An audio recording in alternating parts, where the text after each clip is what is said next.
Despite his absence live from the AGM, we were able to catch up with John Knuckey before he left on a family business trip to America. John, another big year for CFS AGM night. What's been some of the highlights for you this year? Well, certainly, thank you, Robert.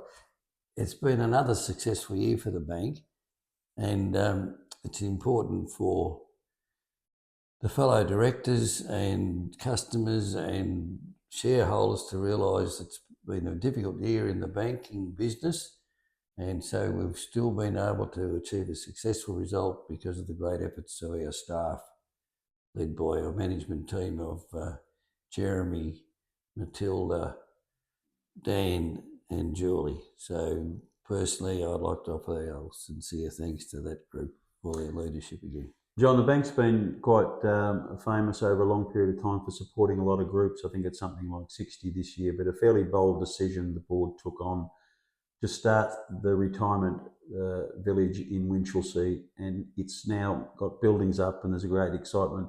A lot of personal heartache along the way, but you're pretty comfortable with that decision? Yeah, certainly. Well, it's certainly one of those decisions that we made, and obviously three of us are involved heavily with Anglo, Ken, Jared and myself, also involved heavily with the bank. So it's seen as not a conflict of interest, but a definite general interest in both. But it's certainly been a major issue for the bank to fund part of that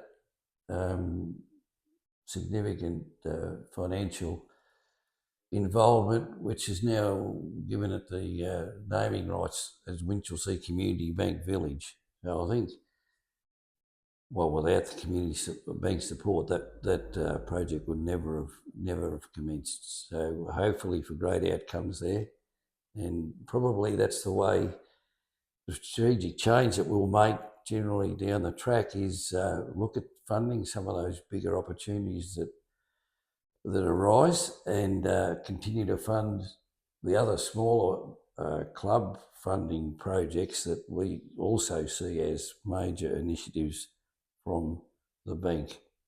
There will be some changes to the board going into next year. You're certainly still keen to be part of it, but might take the time just to mention some of those changes, and in particular the ones that are leaving.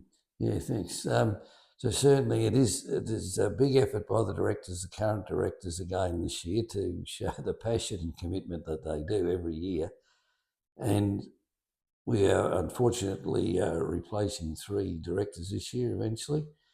We've have 3 retirees, Paul Negro, Pamela Sandland and Gary Fenton, who also put in big efforts to continue the success of the community banks, especially in each of their areas. Paul and Pamela, based in Anglesey virtually, and Gary, a great job in Lawn. So thanks again on behalf of the current board for their efforts. Well, John, we look forward to having you back in 2025, and in the short term, travel safe and get back and recharge the batteries and focus on another big year for CFS. Thank you, Robert, and I wish the board and Moira Thompson tonight, who's running the show, all success, and if there's any blunders, I might never return. Thank you.